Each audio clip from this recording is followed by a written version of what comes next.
What do you think it takes to run Postgres on a global scale with 800 million users and millions of queries per second? Well, we no longer have to guess because OpenAI just released a new article giving us a glimpse into their database infrastructure. And it turns out that what they are doing to scale Postgres isn't all that different from things that I've done on some of my projects. Here's the article that I'm referring to, released on January 22nd, titled Scaling Postgres to Power 800 Million ChatGPT Users. Now, it's a pretty long article with some interesting technical insights into the OpenAI database infrastructure, and I'm not going to review the article step by step. Instead, I'm going to jump into my drawing board and show you an example of what scaling Postgres looks like on a global scale. So we have to start from somewhere, and that somewhere is going to be a single relational database. And of course, we're going to need some application users that are going to be sending queries to our database instance. So this is how most systems start. You have just one database, and whenever you run into any trouble, the safest and simplest scaling approach is vertical scaling, where you add more infrastructure to your database. And I'm sure this is how they started with OpenAI, and this might be enough for most systems out there. Now let's discuss some more advanced scaling approaches that you might explore if vertical scaling just doesn't cut it. One of the first things that the OpenAI team did is introduce read replicas of their primary database. Now, what's interesting to note is that they still only have just one primary write database, even to this day, but they are running a fleet of around 50 read replicas.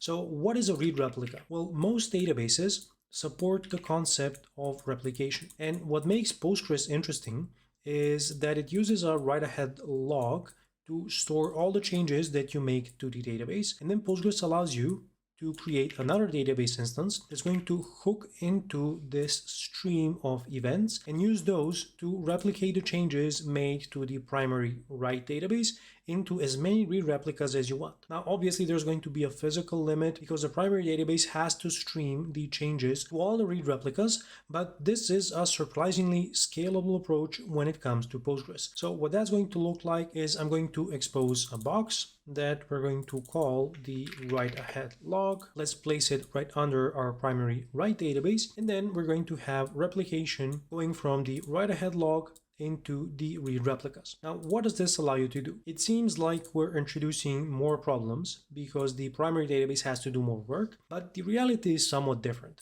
In most production systems, the read to write ratio is something like 80 to 20 or even 90 to 10, where you've got a significantly larger number of queries or reads than you've got writes. And this is also true for OpenAI systems. So what they did with the replication approach is route the queries so that insert, update, and delete statements all still go to the primary write database. So these are going to land here, but then we can introduce some sort of load balancer in front of our read replicas, where we can send a read request, which I'm going to represent with a select statement, and then our load balancer is going to distribute this request into the available read replicas. So that might look something like this, where the load balancer picks and chooses which of the read replicas is going to satisfy the current query. And this gives you a significant advantage to scaling your read queries because you now have the ability to introduce more additional replicas if you need to satisfy more querying capability or more application reads. This also unlocks another interesting thing which they talk about, which is avoiding a single point of failure. In a system where you've only got a single database, this database is your single point of failure. In a read-replicated system, if your primary goes down for whatever reason, you can still satisfy at least reads inside your application by connecting to one of the replicas. And the chances of all the replicas going down at the same time are pretty minimal. So this is a good way to avoid a single point of failure, even though writes will stop working until you can get the primary write database back to being functional. Now, there's also another thing that you can do, which is maintain a read replica, which you're going to use as a standby write database. So we're still going to have replication going to this database, but maybe we don't want to use it for satisfying the main write queries. Now, what this allows you to do is if the primary write database does go down, you still have your standby replica, which you can then promote to the new primary, effectively replacing it. And in theory, this should give you a pretty minimal amount of downtime. Cloud services have a lot of this automated. For example, Azure Postgres Flexible Servers or Amazon's RDS service that exposes Postgres all give you this ability out of the box, where it's relatively easy to configure it and they manage the infrastructure setup behind the scenes. And I have to note that OpenAI's workload is running on Azure, where I do believe Microsoft has a stake in OpenAI, which also explains the reasoning behind this. And we can expect that they have a lot of technical expertise from the Azure team on hand to help them scale this. So what's the next thing after adding replication and a standby write replica? Well, if you run Postgres on any large scale, you know that one of the limiting factors is the number of connections that you can spin up on your database server.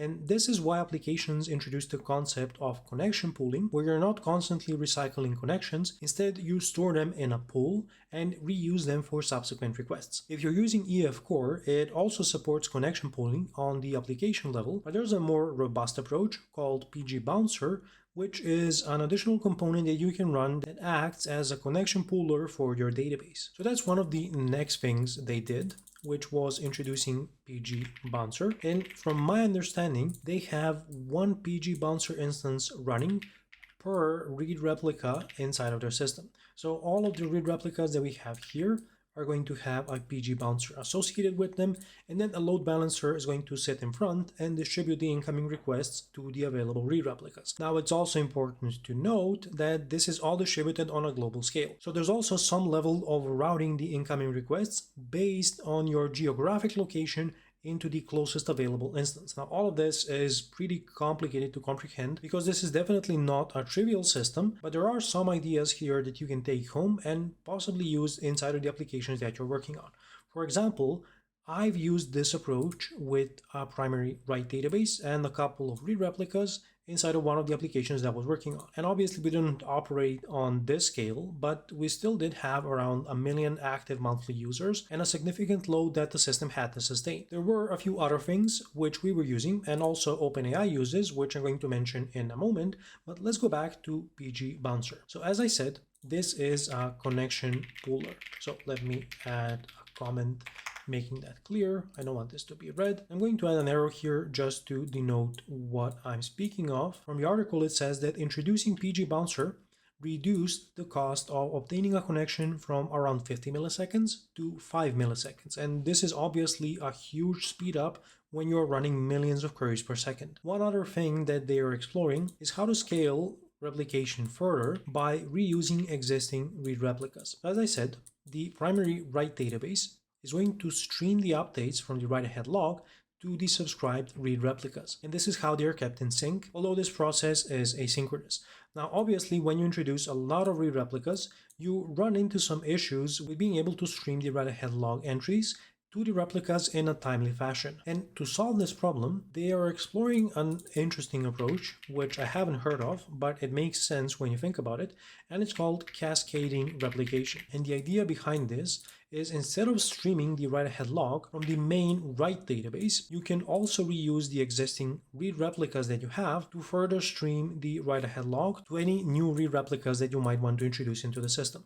Now, from my understanding, this is still a work in progress and it's not implemented yet, but it's something they're exploring to scale this system further. Another thing you're absolutely going to need at this scale is a cache. Now, they didn't say which type of cache they are using, but I assume it's going to be some variation of Redis because they are running this in Azure.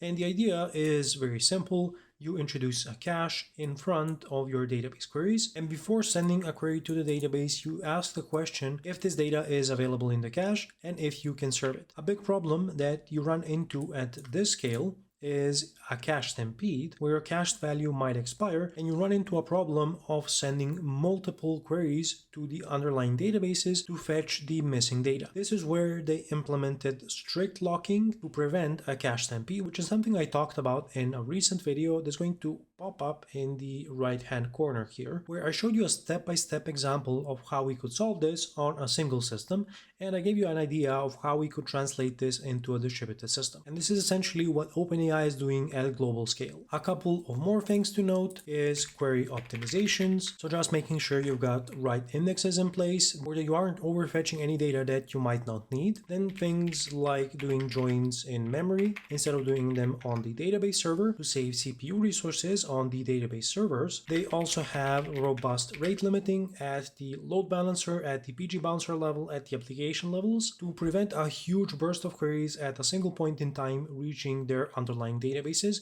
which can cause some cascading failures that they are trying to avoid. And then another thing that you have to think about at this scale is schema management and any operations that are going to lock the entire database. For example, changing the data type are strictly forbidden. Obviously, this applies to all existing tables, but they also outline a few other things in the article, which I'm going to leave in the description of this video if you want to learn more. So let me zoom out to show you the whole picture of what the OpenAI database infrastructure looks like based on the article that they released. And I have used some of these techniques myself with success. However, I never really had a chance to operate on a global scale with millions of concurrent users like OpenAI does, which obviously introduces some serious infrastructure problems that you have to solve in order to continue operating at that scale. If you want to see a simple code example of what a system with a primary and a read-replica database would look like, you're going to find it in the pinned comment right below, where I shared a project that I worked on that was using AWS RDS for the replication part. If you enjoyed this video, go ahead and smash the like button for the YouTube algorithm.